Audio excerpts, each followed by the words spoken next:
completely self-sustaining. They had been one of the first, and they knew what they were doing. They got their power from the wind and sun, their water from the rain, and they grew everything they ate. Feeling a lot better, we hot-seated it the rest of the way. Compared to the Southwest, the fields were green and fertile. We saw some communities like Greensburg. We wished there were more. The closer we got to the end of our journey, the better we felt. The next day, we hit the outskirts of New York City. New York City is engaged in the greatest urban experiment of our time.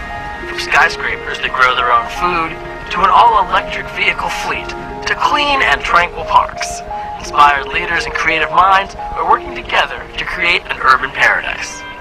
I looked across the George Washington Bridge at the skyline and felt a surge of hope, but underneath ran a trickle of worry. With all we had seen, maybe we had seen nothing yet. By the middle of the century, I thought I'd seen it all. Storms, migrations, and droughts that had destroyed whole cities. But I had also seen so much more. Brilliant people everywhere were working furiously to change our future. I had a family, and together I thought we might be equal to whatever came our way. But I had no idea of what the future would hold. It's a new world, and not a better one as we catch up with Lucy, our fictional storyteller. The year is 2060, past mid-century and into middle age for Lucy. At 51, she has grown up in a world of soaring population, dwindling resources, and intense climate change. The worst-case scenario, imagined by some experts, is playing out. But there are signs of hope, a growing global movement led by cities like New York.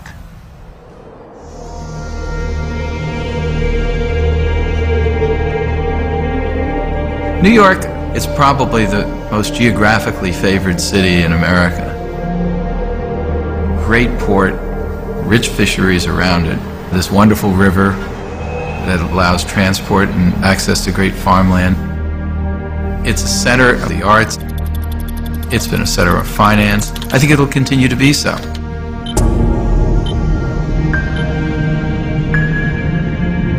After what we had been through, New York was a fresh start. The city was full of hope and energy and promise.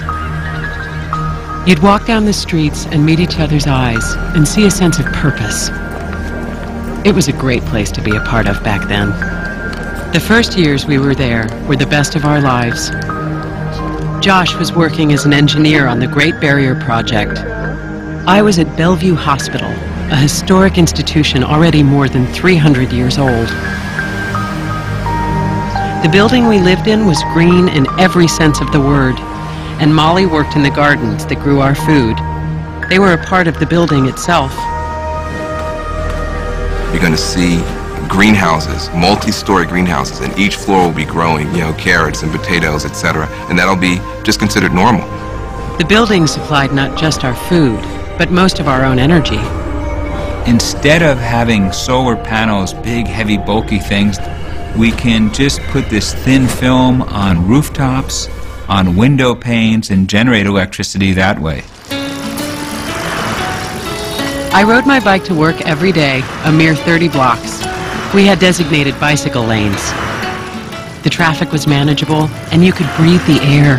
All the vehicles were electric. You hook your car up to a mega transport system that will move you a good bit of the distance to your final destination, kind of a train of cars.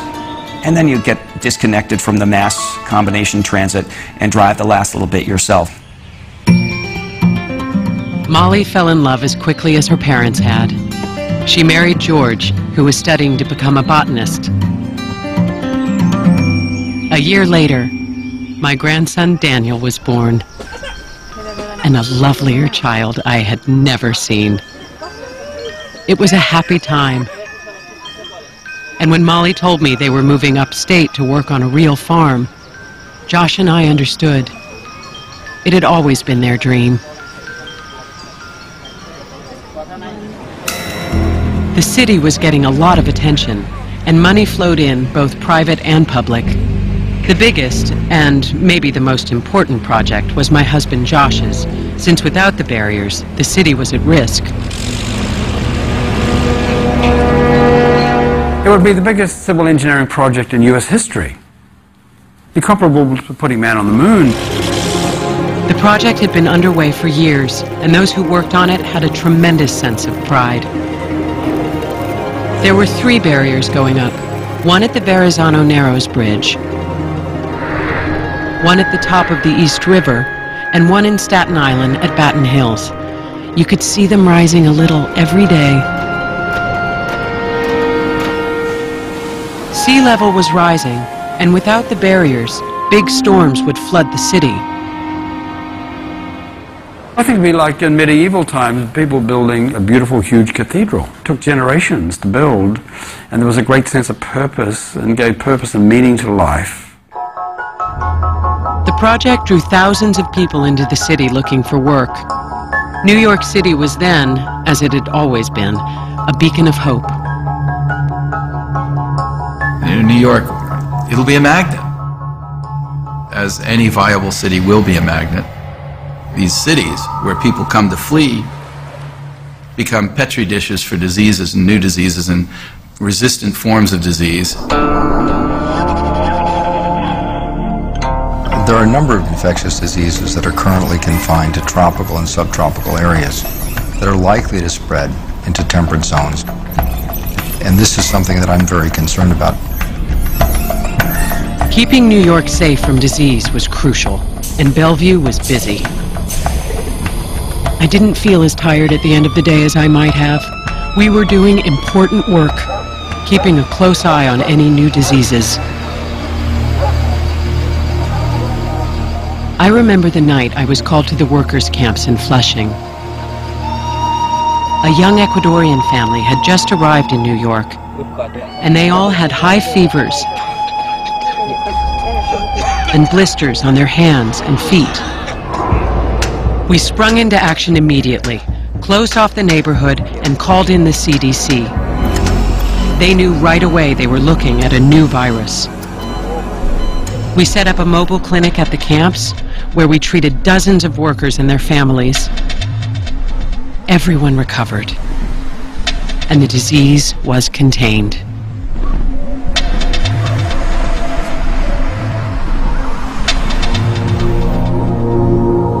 Imagine now the year 2070. Things are in danger of unraveling. Sea levels have risen nearly 3 feet, redrawing the map of the world. Island nations have disappeared. Much of Bangladesh reclaimed by the sea. Some of California's famous beaches gone. The Florida Everglades underwater. Now the richest countries are being forced to come up with innovative and expensive solutions. Lucy's husband, Josh, is one of the leaders.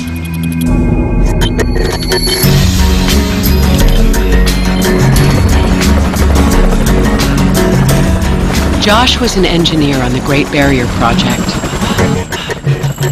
After 30 years in the making, it was nearing completion. Within a few months, they would be testing the massive gates. If I was the engineer in charge, I would be very nervous. But you would have practice runs, and during nice weather, you would say, all right, let's close the gates today and make sure everything's working right, it's not going to jam up. Josh was worried about something else, too. New York City's barriers, like others around the world, had been built on the assumption that sea level rise would be gradual. But it was becoming clear that might not be the case.